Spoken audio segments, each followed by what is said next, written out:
Welcome back to a Monday morning. My neck of the woods is gloomy. Besides that, obviously this Southport incident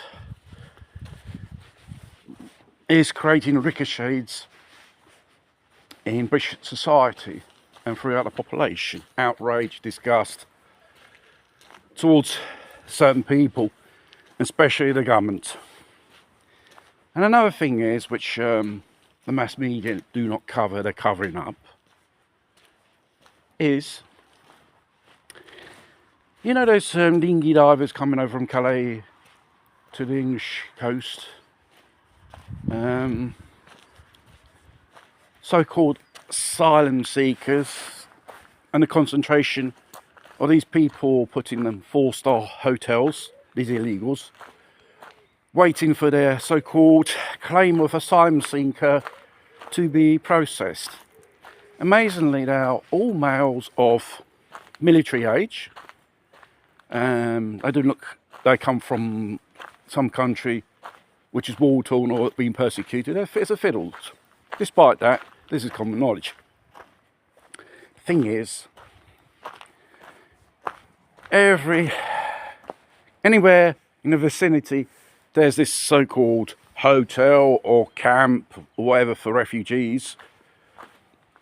You find young foreign males, which are illegals, loitering around outside schools, studying young kids' movements and following them and photoing them, videoing them, where their house is and stuff like this. And this has caused a concern of alarm.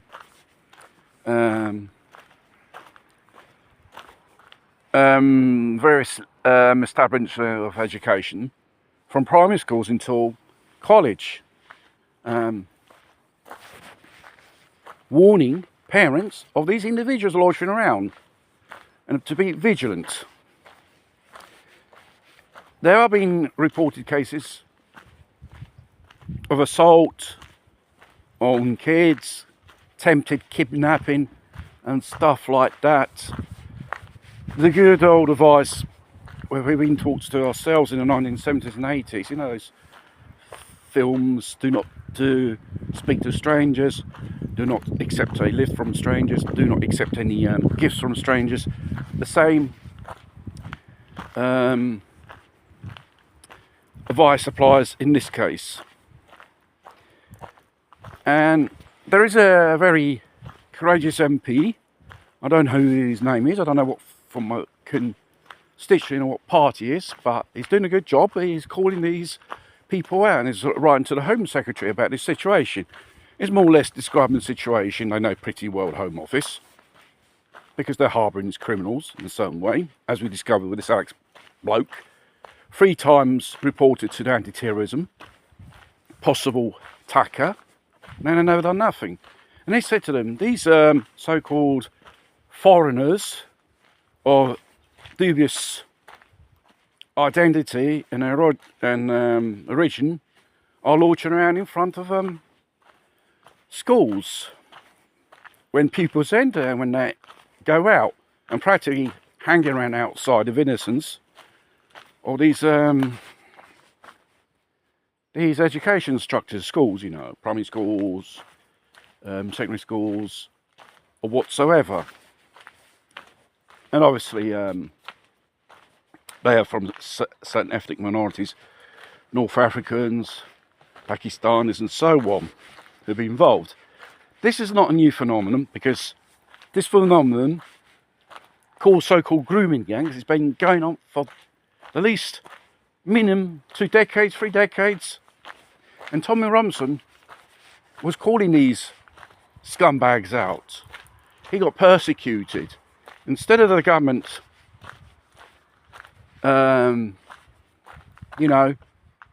fronting the issue, you know what they've done is? They put everything under the carpet. They persecuted this chap. And this is the same thing which could have even happened to us. To stand up for our rights, to protect our loved ones, for potential kidnappers and scumbags. Because if you see males of young age, not just one in a group loitering around a school, They're not there for a tourist visit. They're there to do something harm to these kids, and it has been demonstrated.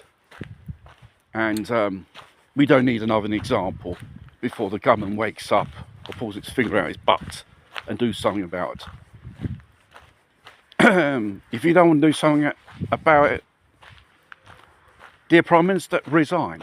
Resign. If you are a decent person or not, do something. A public, transparent inquiry. There are laws which, whoever perpetrated these so-called crimes, you can stop them. You don't want to stop them because, say, it's a racist thing. No, it's not a racist thing. It's preventing crime, stopping crime. And all these individuals coming over, you know for sure, there's a clash of culture, and obviously these people in their countries, children and women not treated in a civilised way. That's the facts. It's their culture. It's their religion. The way you put it, they don't treat people good. And these people can make believe they can do what they bloody like in other countries. So no, does not exist. You respect the laws of the land and customs and all that stuff, and they will respect you. You don't respect. Sod off. And the cover-up of local governments, police forces, councils, even central government itself is absolutely disgusting. Who we vote for do not defend the interests of our nation. They defend the interests of third party, these scumbags. So people wake up and be vigilant if you have kids at school. Especially when they're out playing, because the good old days in the 1970s and 80s, you didn't know where they were going, because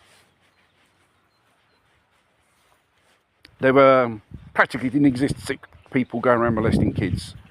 It was rare cases, but this is a nationwide alarm, and it's duty for the press to should cover this issue, should expose it, start investigating it instead of being told what to do by the bloody government.